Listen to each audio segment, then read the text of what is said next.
Comment repérer les notes sur un piano? C'est ce que je te propose qu'on découvre ensemble pour ce deuxième jour de notre défi des 30 jours. Si tu es prêt, c'est parti, on passe sur mon piano. La première chose à savoir sur ton clavier, c'est qu'il comporte 88 touches. Normalement, si tu as regardé la vidéo d'hier, cela n'a plus de secret pour toi. Mais si ce n'est pas le cas, tu peux aller la voir en cliquant sur la fiche qui apparaît en haut à droite. Alors maintenant, va se poser un problème. Hier, sur mon canal Telegram, et j'avoue que j'ai reçu cette question plusieurs fois au cours de ma vie, j'ai des gens qui me disent « Mais Lorraine, si nous n'avons que 7 notes de musique, Do, Ré, Mi, Fa, Sol, La, Si, pourquoi diable avons-nous 88 touches? Est-ce qu'il n'y a pas un problème ?» Alors, il n'y en a pas. En réalité, ce qui se passe, c'est que vos 7 notes de musique que sont Do, Ré, Mi, Fa, Sol, La, Si, eh bien, elles se répètent plusieurs fois sur le clavier.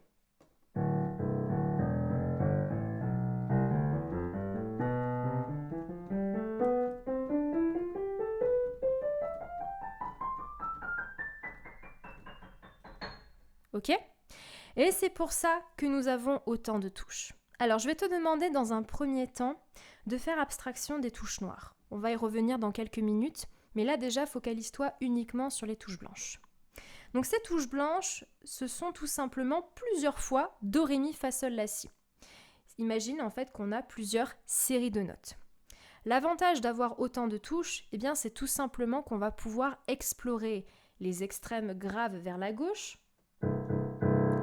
les médiums et les aigus. Il faut bien comprendre une chose, c'est que le piano fait partie de ces rares instruments où nous avons la possibilité d'avoir une étendue de notes assez incroyable. Certains instruments, je pense comme la flûte, ne sont capables de jouer que les notes aiguës. A l'inverse, on a des instruments de musique qui ne sont capables de jouer que les notes graves. C'est pour ça que le piano est si intéressant. C'est parce qu'on peut jouer vraiment une large gamme de sons, des plus graves aux plus aigus en passant par les médiums. Et ça, c'est quand même très intéressant. Donc la bonne nouvelle, c'est que on va pouvoir faire plein de choses avec l'instrument. L'inconvénient, c'est qu'il va falloir repérer les notes très vite. Et c'est là où j'interviens. Donc, notre mission principale, là pour l'instant, c'est déjà de repérer le Do. Et ensuite de trouver le Ré, le Mi, le Fa, le Sol, le La et le Si.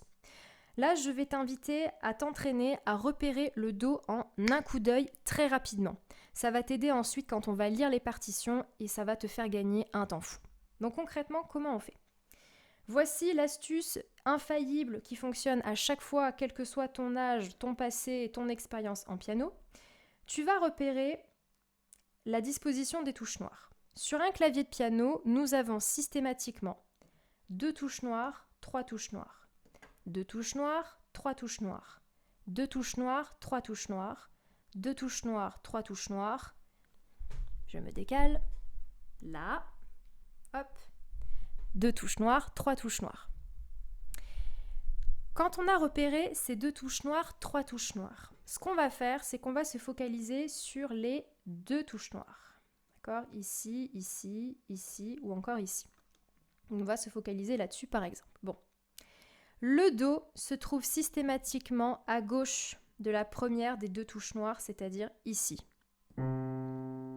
Et si tu fais ça, tu ne pourras jamais te tromper. C'est pas possible. Alors bien entendu, j'ai dit la touche à gauche, c'est-à-dire qui est collée à la touche noire. Hein. Pas celle-ci. Et c'est comme ça que tu vas pouvoir trouver le Do du milieu, qu'on appelle également le Do central ou Do 4, parce que c'est le 4e Do sur ton clavier. 1, 2, 3, 4. Et ce Do-là, je veux que tu le mémorises parce que ça va être une note repère hyper importante quand on va apprendre à lire les partitions en clé de Sol et en clé de Fa. Cette note-là, c'est le Do du milieu, d'accord ? Et c'est celui-là qui va nous servir ensuite pour déchiffrer tes premières notes de musique. Bon. Maintenant qu'on sait où sont les différents Do, il y en a 8 sur ton clavier.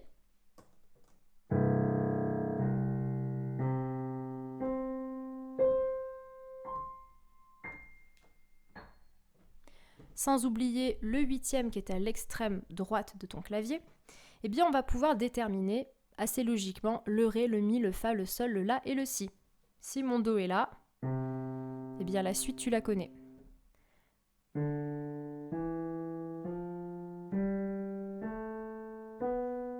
Et après le Si, on recommence avec un Do. Un Ré, un Mi, un Fa, un Sol, un La et un Si. D'accord ? Donc ça, c'était pour repérer les 7 notes de musique. Maintenant, il nous manque une partie de l'équation. Parce que là, je t'ai montré les touches blanches, donc nos 7 notes de musique, Do, Ré, Mi, Fa, Sol, La, Si, à l'état brut, à l'état naturel. Mais il nous reste les touches noires. Alors, les touches noires, pourquoi est-ce qu'il y en a ? C'est pas uniquement pour la partie esthétique. Non, c'est parce qu'en fait, les touches noires vont nous servir à jouer les dièses et les bémols. Sans trop aller dans le détail et rester dans la simplicité. Tes 7 notes de musique, Do, Ré, Mi, Fa, Sol, La, Si, on peut modifier leur hauteur. C'est-à-dire qu'un Do peut par exemple se transformer en Do dièse. Un Fa peut se transformer en Fa dièse. Un Si peut également se transformer en Si bémol. Pardon. On va donc modifier leur hauteur. Il faut imaginer un petit peu, c'est comme si tu allais faire du shopping. Bon, tu n'es peut-être pas une fille, donc ça va peut-être pas te concerner. Imagine que tu as des vêtements blancs, hein, tout simple, d'accord ? Et que tu veux les égayer d'une autre couleur, d'accord ? Donc ça restera toujours le même vêtement, mais tu vas ajouter quelque chose qui va changer la couleur de départ. Et bien là, avec la musique, c'est exactement la même chose. Avec les notes, c'est exactement la même chose. Quand on a un Do et qu'on veut modifier sa hauteur, on peut par exemple ajouter quelque chose, on va voir plus tard, ce qu'on appelle un dièse, un demi-ton, et ça va donner le Do dièse. Pour aller plus loin sur les dièses et les bémols, sur ton clavier, entre chaque touche, il y a un demi-ton. Entre chaque touche, il y a un demi-ton. Quand je dis entre chaque touche, ce n'est pas entre chaque touche blanche. Non, c'est entre chaque touche. Ça veut dire...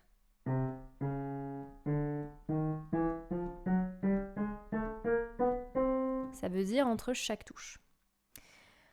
Quand on prend un Do, par exemple, si je lui ajoute un demi-ton, j'obtiens un Do dièse. C'est ça un dièse en fait. C'est un Do, c'est une note, ça peut être un Do, ça peut être un Ré, un Mi, un Fa, un Sol, un La, un Si, à laquelle on a ajouté un demi-ton. Et ça change sa couleur. Et c'est là où les touches noires nous servent.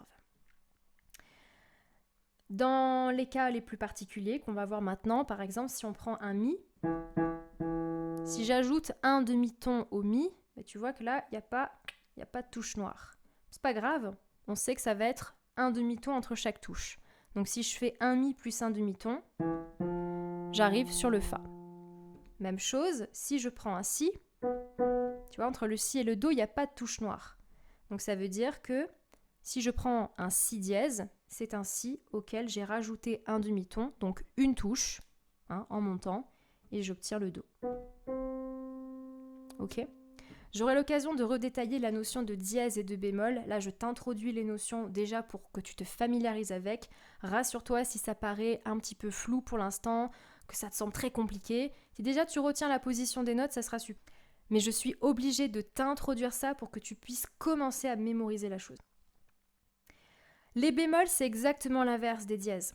C'est-à-dire que pour un dièse, j'ajoute un demi-ton et j'obtiens un dièse. Pour un bémol, c'est l'inverse. Je vais enlever un demi-ton à la note. Par exemple, si je prends un Mi et que j'enlève un demi-ton, donc je vais descendre d'un demi-ton, j'obtiens un Mi bémol. Tu vois ? Si je prends un Si, que je descends d'un demi-ton, j'obtiens un Si bémol. Tout simplement, entre guillemets. Voilà, donc nos touches noires, elles nous servent, d'accord, pour jouer nos dièses et nos bémols. Bien entendu, des fois, tu pourras jouer, dans certains cas, des notes en dièse et en bémol qui ne seront pas des touches noires.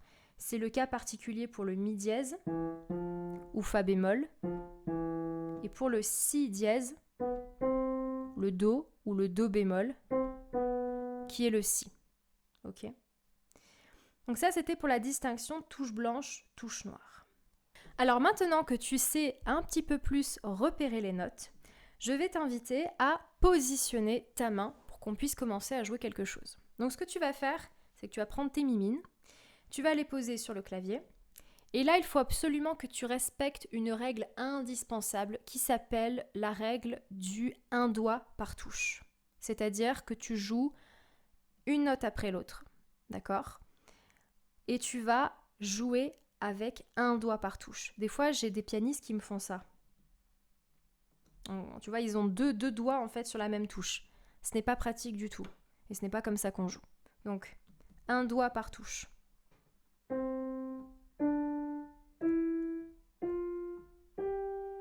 Tu vas appuyer sur la première touche, donc par exemple le Do. Le deuxième doigt va jouer le Ré. Le troisième, le Mi. Le quatrième, le Fa. Et le cinquième, le Sol.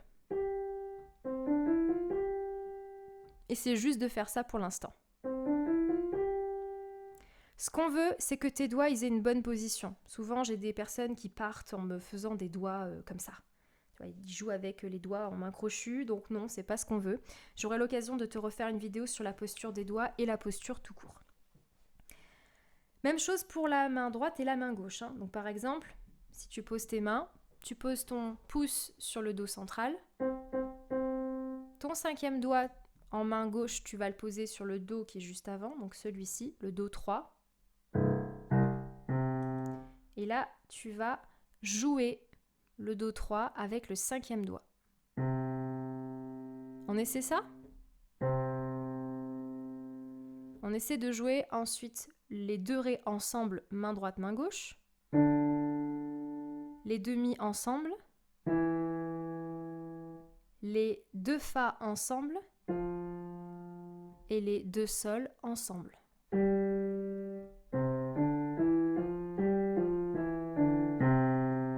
Bon, on va peut-être pas faire de gamme. Voilà. Je vais commencer à te jouer un petit accord en main droite et tu vas faire la même chose en main gauche, ce qui va nous permettre d'introduire notre vidéo du jour 3 qu'on verra demain. Donc je vais te demander de repérer en main droite le Do central, qui est ici donc. Tu vas le jouer avec le pouce.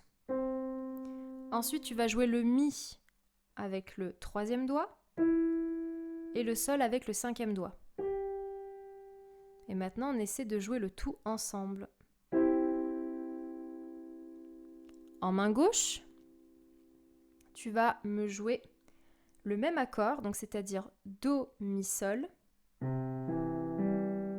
Et on joue tout ça ensemble. Tu peux mettre cette vidéo en pause si c'est plus simple pour toi. On se décale un petit peu et on va jouer maintenant l'accord Ré, Fa, La en main droite. Et ce que tu vas faire, c'est qu'à chaque fois, tu vas mettre le pouce sur la première note, le troisième doigt sur la deuxième note et le cinquième doigt sur la troisième note. Donc c'est-à-dire pouce sur le Ré, troisième sur le Fa, cinquième sur le La. Même chose en main gauche. On essaye ? On essaie d'enchaîner maintenant les deux accords.